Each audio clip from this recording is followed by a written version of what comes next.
Good morning, Madam Mayor. How are you?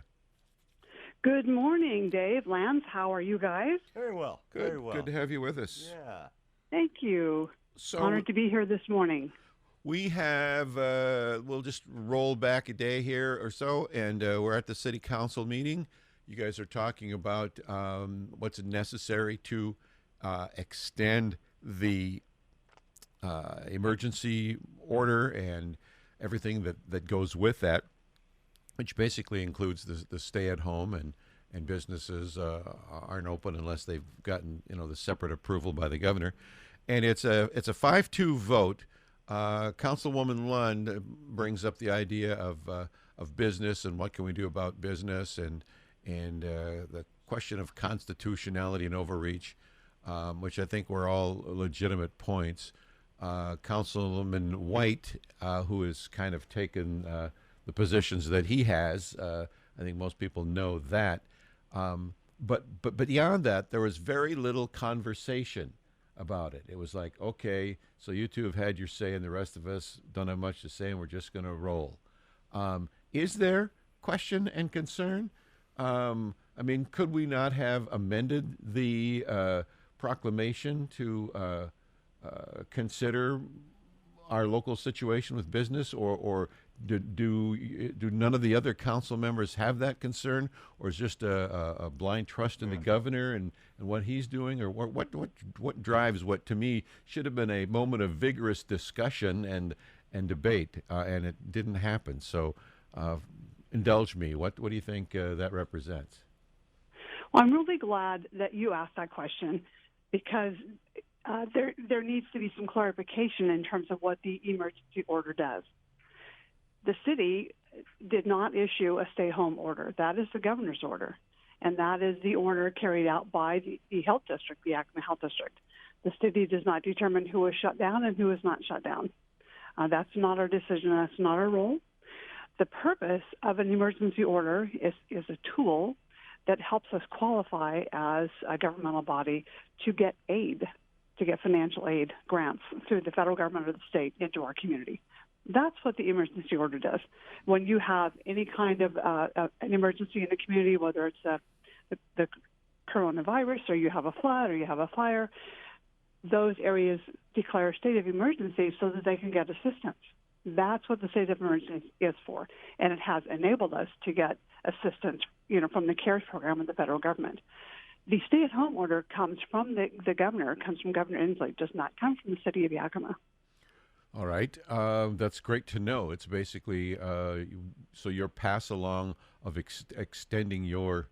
I guess how would you word that? How do you word it then when it's your support of the governor's idea, so that we can get funding? I guess a separate question is how much funding have we got so far, and how much more are we in the pipeline for? Well, we have a couple of different grants that have come in. I can't give you the exact figures. I do know the latest one was a little over $1 million into the airport, and there is also several $1 million into community development block grants, and a lot of that's for transportational issues. Mm-hmm. And here's the thing. We're in the process of studying. Community development block grants usually have been used traditionally for infrastructure. We aren't sure. The rules are a little different with these grants, and our financial department and legal department are looking at the grants because the stipulations of what it can and can't be used for are different. So we're looking at that now, trying to determine how we can use these funds most effectively in our city. Okay. And a lot of that we don't even know, at this point, we don't know what all the shortfalls are. We won't know probably for another month. When we look at sales tax coming in and those kinds of hotel, motel taxes coming in, those things don't come in every month. We get a report maybe every other month or once a quarter.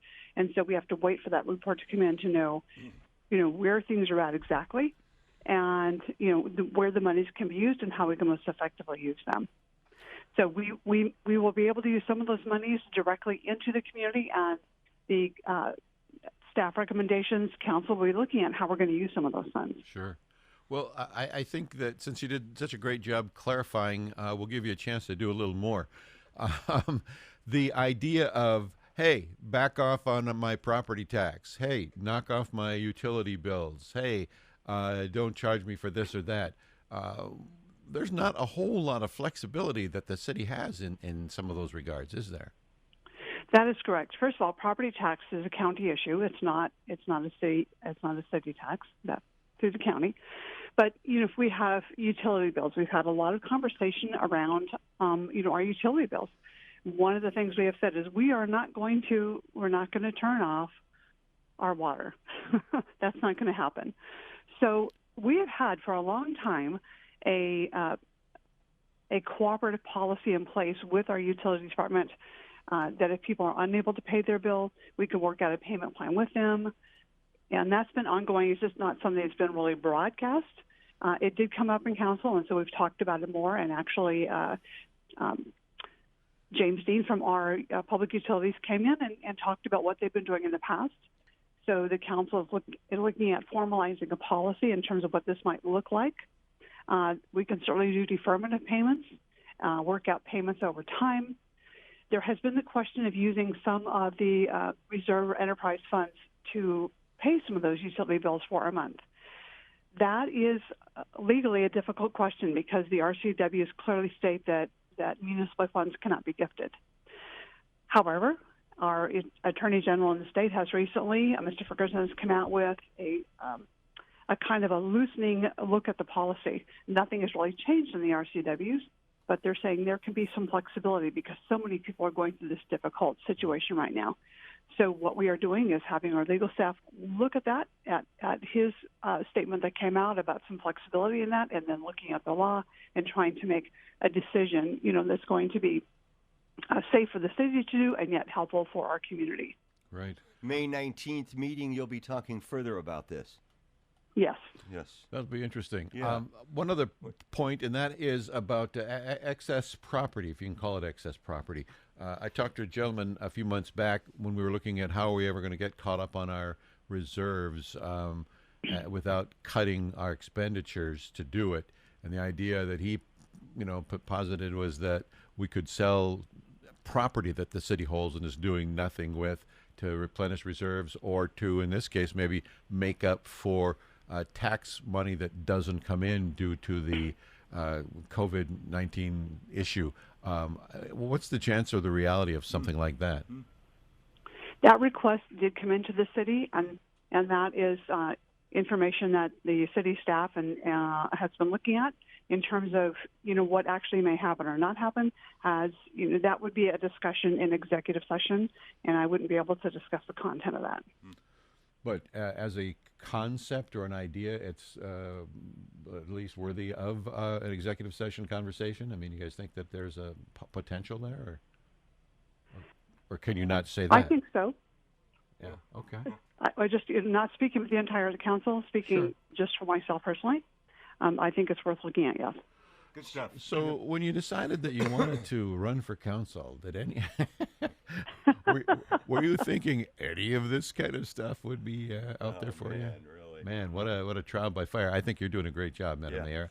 Really Thank you. I appreciate that. It was certainly unexpected, not just for myself, but, for our community, that we would be in the position we are in now as our, all the communities across our nation. Yeah. So these things, there's not necessarily any game plan in place per se when these things happen as quickly as it did. I think that our community is doing an amazing job, not only the city working, to keep the city functioning and running well, but, essential business that can be open, putting safeguards in place, groups in our community really caring well for one another and supplying things that are needed. I know that we have a lot of businesses who are really hurting and want to open. And, I believe that personally, again, not for the council, speaking for myself, I believe that these businesses can open safely and do a good job. So I've been working with Commissioner Vicki Baker with the county. We've been taking plans from businesses and putting those plans together with letters that are going to the governor. Excellent. And to the task force and our legislators to let them know, hey, we have businesses that are, prepared to open, can do it safely and do it well.